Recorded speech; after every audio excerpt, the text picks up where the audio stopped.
Hey SUBFURYs! Last video I talked about why, when and how we saw a lot of dragons migrate in the episode Gift of the Nightfury. I highly suggest you watch it by clicking the link up in the corner of the screen, but because I know some of you won't, I'll give you a quick recap. So in the coldest part of the year, a lot of the dragons in the archipelago migrate south to a warmer island in order to breed. Now they don't travel halfway across the world like a lot of bird species do.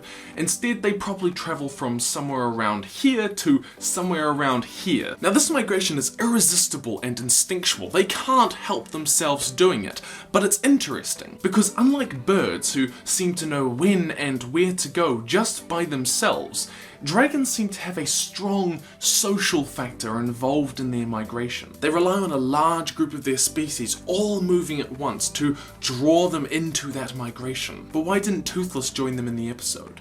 Let's get started. Oh, and why is that video doing so well? Like nearly 10,000 views in 24 hours, and it has one of the best like-dislike videos that I've ever had. I mean, thanks guys, but I don't know why. One of the curious mysteries of how to train your dragon is in Gift of the Nightfury, where every dragon suddenly ups and offs on this migration, except for Toothless. But if Toothless had this instinct to migrate, surely he would have gone with them. What a wonderful question, Flowey. Now, there are plenty of dragon species in and around the archipelago, but we only saw monstrous nightmares, deadly nadders, gronkles, and zipplebacks in this migration. Typhoomerangs, snow wraiths, and timberjacks were just too cool for the party. As we discussed, there seems to be a strong social factor in triggering dragon migration. They don't just do it alone like a lot of birds. And with no Nightfuries among the, Side note, I asked the SUBFURY community about what to call a big group of dragons like this, and you answered. One of my favorites was the Flound from a few of you, but the most popular name for a group of dragons was undoubtedly a Thunder from the Inheritance series. Have I read the Inheritance series?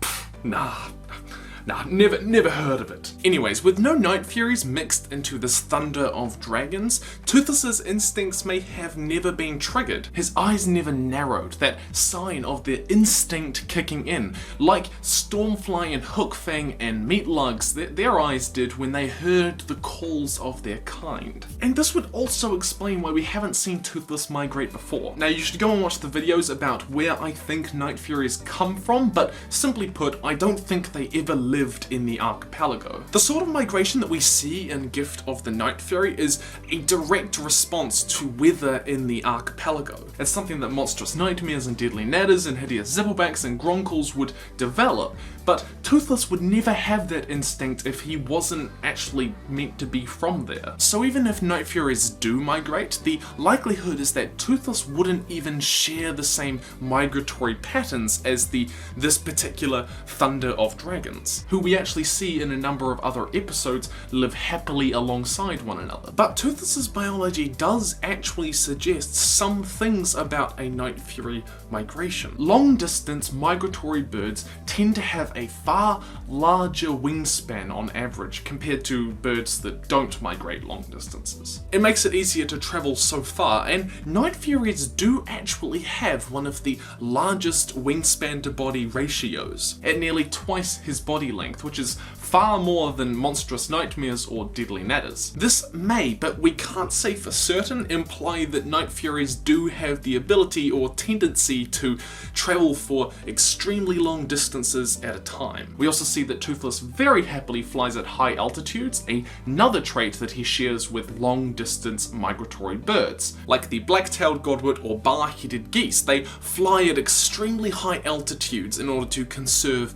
energy because, well, the air pressure is lower. So there are some clues that Nightfuries do in fact do a form of long-distance migration. But there's always a but. There are also important indications that Nightfuries don't migrate. Foremost, migration is nearly always caused by lack of food, like birds that need to get insects that they can't get to during the winter, so they move somewhere else warmer. But Nightfuries eat almost entirely fish, which is always in abundance because they always have access to the ocean. They don't need to travel long distances to find new sources of food. And this wingspan to body ratio and the ability to fly at extremely high altitudes can also be explained away by how they hunt, like predatory birds that dive down to catch their prey. Another reason is that there are dragons that the Nightfury is very similar to, evolutionarily related to. Dragons in the Strike class. The 3 dragons that the Nightfury is most similar to would be the Skrill, the Woolly Howl, and I think the Snow Wraith in some ways. And unfortunately, none of these dragons are shown to be migratory. Now, that doesn't prove that Nightfuries don't migrate, but it does tell us something about that sort of dragon. Now, I personally believe, and it's totally okay if you disagree, that Nightfuries come from more southern, hotter climates. Being away from the extreme, harsh northern archipelago kind of winters means that they don't necessarily have the same motivation to migrate. They just wouldn't need to.